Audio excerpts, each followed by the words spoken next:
Queridos, a graça e a paz do Senhor Jesus, amém? Que Deus continue nos abençoando nessa manhã, neste dia, que Ele continue falando conosco e que nós, a cada dia, possamos não só conhecermos a Sua palavra, mas conhecermos também a Sua bondade, Suas misericórdias e possamos viver cada dia mais em consonância à Sua palavra. Diante de todas as orações já feitas, concordamos com todas elas. E de todas as atividades até esse momento do dia, todas elas nós cremos que estão alinhadas à palavra de Deus, que temos a bênção de Deus, mas eu peço que, por gentileza, nós oremos mais uma vez para que o Senhor mais uma vez nos abençoe. Em nome de Jesus. Querido Deus, querido Pai, graças te damos, porque podemos chamar pelo Teu nome, chamar pelo Senhor, e sabemos que o Senhor nos ouve e nos atende. Por isso, ó Deus, nós te pedimos neste momento, pela manhã, que o Senhor nos dê um espírito manso e humilde de coração, para que em nome de Jesus possamos aprender a Tua palavra ainda mais, e possamos ser praticantes da Tua palavra, não apenas ouvintes. E que em nome de Jesus tenhamos todos uma fé genuína em Cristo Jesus. Para que em nome de Jesus possamos ser dignos do Evangelho da graça de Jesus Cristo e que possamos ser pregadores ousados, como nos diz a Sua palavra. E a todos, a quanto pregarmos o Teu Evangelho através da Tua bênção, do Teu poder, da Tua unção, produza vida nas pessoas que serão alcançadas, que o enfermo seja curado, que o opresso seja liberto e que o perdido seja salvo pelo poder da Tua palavra. É o que nós te pedimos em nome de Jesus. Amém. Queridos, nós veremos um pouco a respeito do texto que será lido. Jesus censurou os discípulos. O texto que vamos ler neste momento, Evangelho de Jesus Cristo, segundo Marcos, capítulo 16, a partir do verso de número 14. Então, Evangelho de Marcos, capítulo 16, a partir do verso de número 14. Vamos abrir a palavra, ou quem quiser acompanhar por aqui, fique à vontade. Interessante que, ao estudarmos na Escola Bíblica Dominical, estudamos o livro de Números nesse dia de hoje e lá nós vimos coisas maravilhosas que Deus fez na vida do seu povo, por amor ao seu povo e ao mesmo tempo cumprindo com a soberana vontade do Senhor. E nós vimos também, ao estudarmos, que o povo de Deus pecou contra o Senhor ao murmurarem, ao não crerem, então, por apresentarem um coração incrédulo e por terem tido, em muitas circunstâncias, um coração endurecido diante de Deus. E a impressão que possa se dar para alguns é que aquela palavra talvez seja para aquele povo daquela época. E nós fizemos questão de ressaltarmos que aquela palavra é para as nossas vidas. Só que, passado anos, e agora em Marcos capítulo 16, nós podemos identificar algumas coisas que realmente se repetem, que não deveriam se repetir. Mas é importante que o sábio aprenda com o erro dos outros. Não só do povo de Israel, lá em Números, mas também com os discípulos de Jesus, em Marcos capítulo 16, verso 14.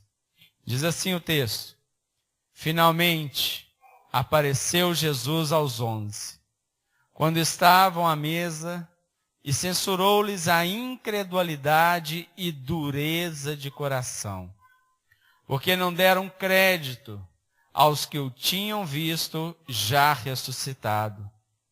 E disse-lhes: ide por todo o mundo e pregai o evangelho a toda criatura.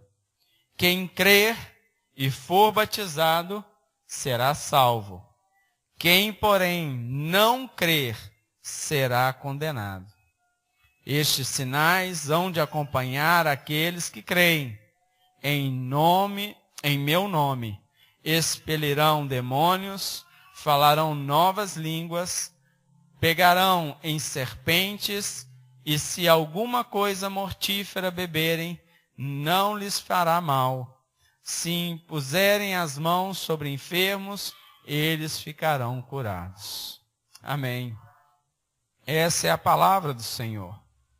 Para nós entendermos um pouco melhor a respeito da aparição de Jesus, é importante nós lembrarmos de que essa aparição se deu logo após a ressurreição de Jesus. E os 11 estavam ali reunidos. E reunidos ali, Deus aparece para eles. E eles estavam na mesa, né? Outros textos que relatam o mesmo fato, mostra que eles estavam reunidos ali numa mesa, provavelmente fazendo alguma refeição. E naquele instante em que estão reunidos, eles têm uma surpresa agradável. Mas o fato de ser uma surpresa esperada e uma surpresa agradável não significa que eles haviam crido no que estavam vendo. Parece uma coisa tão maravilhosa para nós lermos hoje, numa distância cronológica de mais de 2000 anos. Muito provavelmente muitos de nós desejamos ver Jesus. Será que creremos se vermos? Não sei. Pode ser que sim. Espero que sim. Mas aqui os discípulos reunidos, eles estavam ali e quando o viram, ficaram incrédulos. E a questão da incredulidade foi imediatamente censurada e reprovada pelo Senhor. E essa incredulidade também tinha com ela uma dureza de coração. Algo muito sério contra o Senhor é a incredulidade. Nós vimos isso ao estudarmos o livro de Números hoje na Escola Bíblica Dominical. Sabemos também que não é comum, não é rotina, não é um ocorrido diário as pessoas serem ressuscitadas. Não é verdade?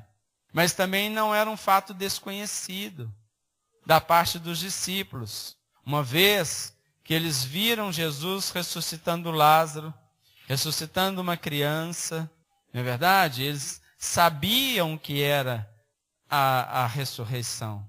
Eles sabiam que era um milagre da ressurreição. E ao mesmo tempo Jesus já havia dito e já havia preparado os seus discípulos dizendo que ele morreria e seria ressuscitado. E o que acontece? Acontece que eles viram Jesus sofrer e morrer.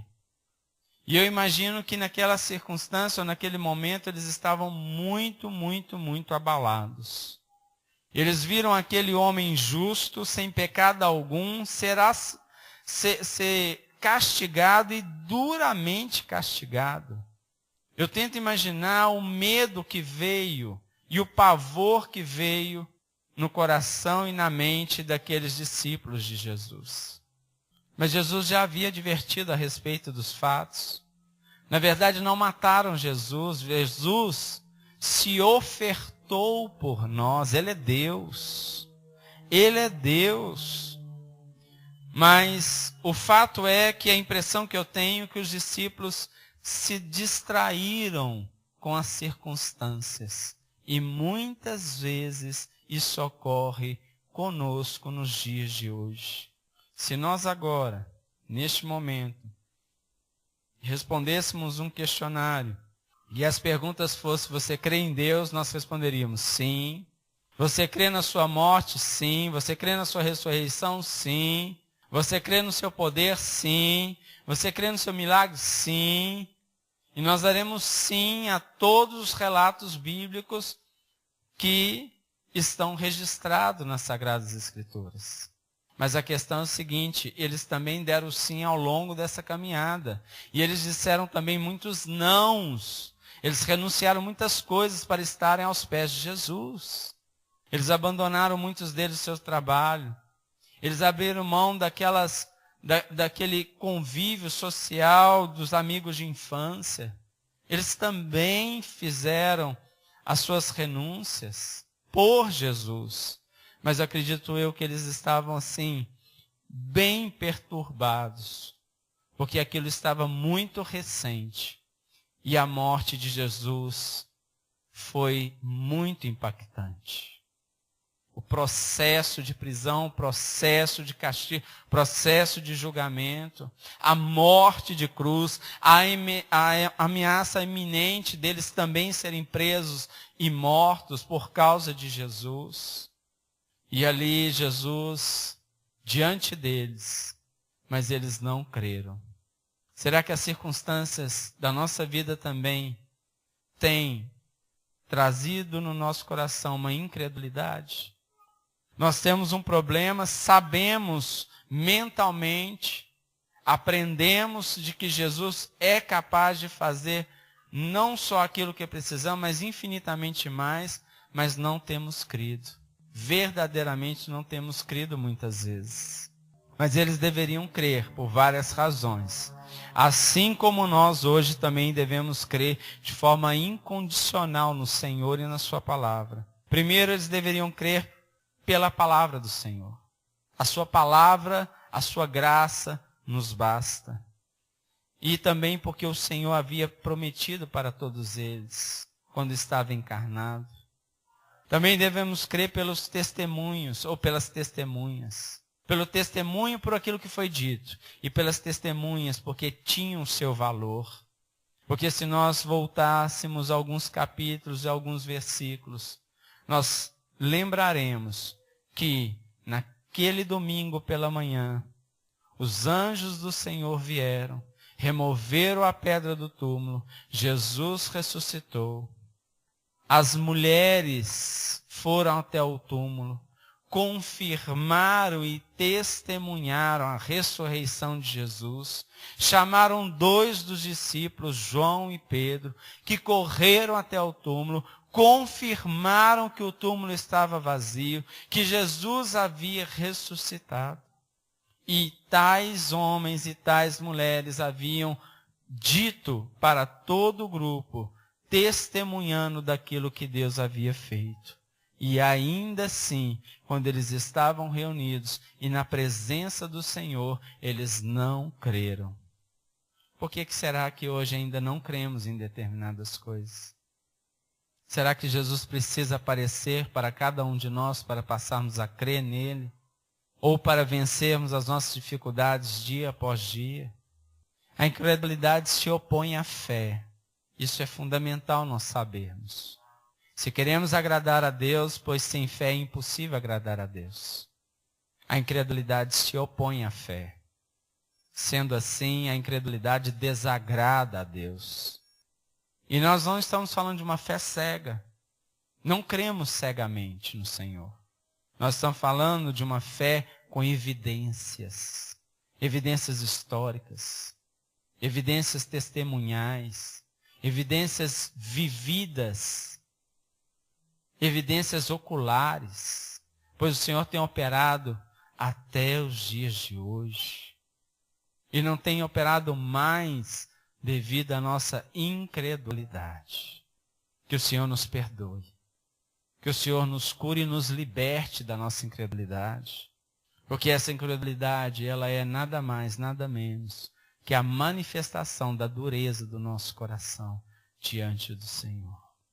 E a pergunta que fica, será que é possível um discípulo do Senhor, salvo, lavado e remido pelo seu sangue, ainda assim ter o coração endurecido ou atitudes que mostram que ainda existe dureza no nosso coração? Sim, é possível. E o que é, na verdade, a dureza no coração? É uma manifestação carnal que temos, pois nossa natureza é carnal. E essa natureza carnal é inimiga de Deus. Não existe um coração neutro. Senhor, quando não estou crendo, estou neutro. Não existe isso. Pois quem crer, verso 16, quem crer e for batizado será salvo. E quem não crer será condenado. Não tem uma terceira opção, e essa opção sendo ela neutra. Aquele que não é por mim é contra mim. Não existe a terceira via. A dureza do coração do homem significa a indisposição que o nosso coração ter de crer em Deus e nas evidências que Ele nos dá de sua existência. Deus tem nos dado essa evidência momento após momento, manhã após manhã. Nós podemos olhar para toda a natureza, para todo o universo, que funciona em plena harmonia, que foi feita por Deus e é sustentada pelo Senhor. Nós vemos as pessoas e nelas a obra perfeita de Deus. Nós lembramos da cruz, daquele que sem pecado algum se ofertou por nós. Aquele que é justo e justiça, fez justiça por nós e por isso nos justificou pelo seu sangue, que foi derramado através da sua morte e morte de cruz. E que Ele é poderoso para responder às nossas orações. Será que temos duvidado que Deus tem ouvido as nossas orações? E que não só nos atende, mas também tem se relacionado conosco quando falamos com Ele, quando lemos a sua palavra. Naturalmente nós somos indispostos a crer em Deus quando o nosso coração não está cheio do próprio Deus. Aí a nossa natureza carnal se manifesta.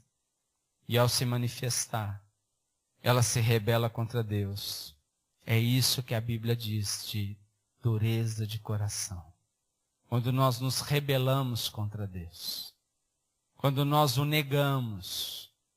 Ou negamos crer no seu poder, no seu amor, na sua palavra. E sabe quando isso acontece? Isso acontece quando os nossos desejos pessoais são contrariados. Todas as vezes que não somos atendidos, esquecendo que Deus é soberano, e soberana será a sua vontade, que Deus é Senhor e que devemos nos submeter ao seu senhorio, aí esse coração endurecido se manifesta. Ele reage e age contra a vontade de Deus. Porque quando aceitamos a vontade soberana de Deus sobre nós, passamos a conhecer a bondade de Deus, a misericórdia de Deus, a sua graça em toda a sua plenitude. Bendito seja o nome do Senhor. E é isso que nós queremos. É isso que nós queremos. Senhor, faça isso em nós, em nome de Jesus. Quebra com teu poder, Senhor, a dureza do nosso coração. Em nome de Jesus. Para que possamos reconhecer a sua soberania, o seu amor incondicional, o seu senhorio, para que sejamos testemunhas e para que os teus testemunhos e as tuas testemunhas glorificam o seu santo nome. Queridos, foi por esta razão que o Senhor, na sequência, diz aos seus discípulos: ide por todo o mundo e pregai o evangelho a toda criatura. Aquele que não crer será condenado. E uma das evidências do não crer é aquele que não serve a Deus. Porque se cresce, serviria. Ah, mas eu tenho fé. Você tem fé ou você acredita, ou apenas acredita?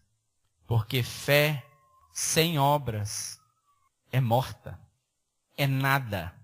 Então mostra-me a tua fé, servindo ao Senhor. É o que a palavra nos confronta. Queridos, a palavra do Senhor nos mostra todas as evidências, não só da existência, mas acima de tudo do seu amor para conosco. Deus tem de misericórdia das nossas vidas. Então o nosso problema não é intelectual, o nosso problema é de outra ordem, porque nós entendemos. Então não é intelectual. O nosso problema é espiritual e também moral, porque se rebelamos contra Deus, se negamos ao Senhor, não estamos sendo honestos nem com a palavra, e nem com aquilo que confessamos, e nem com aquilo que Deus nos ordenou, através do ID. As pessoas não querem acreditar em Deus porque não querem perder o senhorio da sua própria vida. Esta é a verdade. Quero ter o controle da minha vida. Quero ser o senhor de mim mesmo. Não abro mão da minha vida. Não abro mão dos prazeres dessa vida. Coração duro. Incredulidade estabelecida. Condenação definida. Que Deus nos livre em nome de Jesus. É indiscutível não crer em Deus. É impossível não crer em Deus. Deus é justo. Deus é santo. Esta é a razão pela qual Ele condena aqueles que não creem. Porque todos receberão e receberam a oportunidade de crer na sua glória, pois ela está diante dos nossos olhos. No cantar do pássaro, no amanhecer, no anoitecer. Podemos ver as suas obras e a manifestação da sua glória em todas as suas obras, a começar de nós. Deus é perfeito e maravilhoso. Em nome de Jesus, que o Senhor nos livre nesse dia da incredulidade, da nossa dureza de coração. Que o seu Santo Espírito encha a nossa vida, arrancando todo o vazio e todas as impurezas. Senhor, tem de misericórdia da nossa vida, porque temos enchido de informações 1000, menos da Tua palavra. Temos enchido de tantas coisas, inclusive de preocupações, de ansiedades. Mas, Senhor, que o Senhor encha o nosso coração da esperança, da glória. Porque a Tua palavra nos diz, quero trazer à memória aquilo que me traz esperança. Isso significa dizer, quero trazer Cristo à memória. Cristo, Cristo, Cristo, Cristo, a esperança da glória. Cristo, Cristo, Cristo, o Redentor da minha vida. Cristo, Cristo, Cristo, o meu Salvador. Cristo, Cristo, Cristo, o meu socorro bem presente na hora da angústia. Cristo, Cristo, Cristo, a minha fortaleza. Cristo, Cristo, Cristo, a minha pedra angular. Cristo, Cristo, Cristo, a minha razão de ser. Cristo, Cristo, Cristo, a razão e a fonte de vida. Cristo, Cristo, Cristo, o meu Senhor e Rei. Porque se não o fizermos agora, ainda que condenados, um dia todo joelho se dobrará e toda língua confessará que Ele é Senhor, porque Ele é soberano. Em nome de Jesus que façamos em amor e por amor ao Senhor e em obediência à sua palavra. Amém, igreja? Amém, aleluia. Que o amor de Deus, o nosso Pai, a graça redentora do nosso Senhor e Rei, Senhor e Rei dos Reis, Jesus de Nazaré, e as doces consolações do Espírito Santo de Deus, que nos convence de todo pecado e juízo, seja com toda a igreja de Jesus Cristo sobre a face da terra, até a vinda triunfal do nosso Senhor. Maranata, ora vem, Senhor Jesus. Amém, amém e amém.